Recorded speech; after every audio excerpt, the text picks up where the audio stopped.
In a previous video, I discussed the slope-intercept form of a line, or y equals mx plus b, and the whole idea behind that is if we knew the slope and the y-intercept, then we can quickly write a formula for the line. And in this case, it's very much the same idea, but if we know the point, a single point on the line, and the slope of the line, then we can write an equation of the line.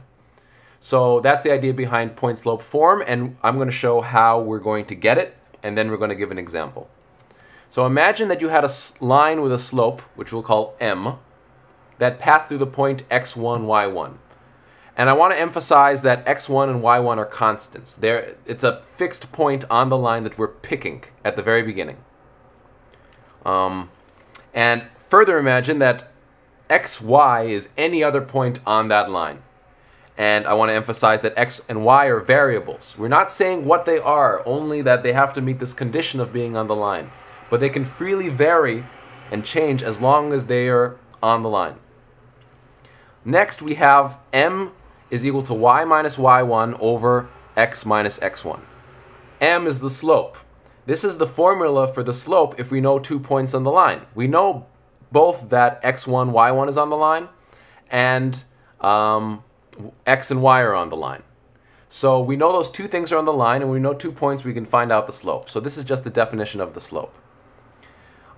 Next, note that x minus x1 cannot be equal to 0. The reason is that xy is a different point than x1, y1. This means we can multiply both parts by x minus x1.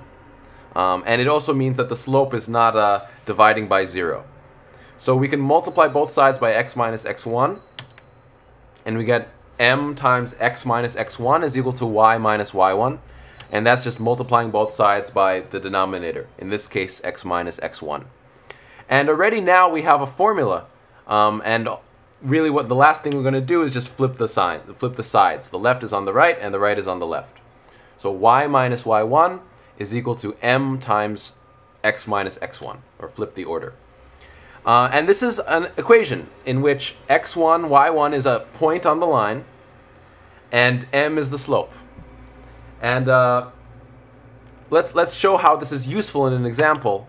What if we were told to write the formula or equation of a line that passes through the point 2, 6 and has a slope of 3?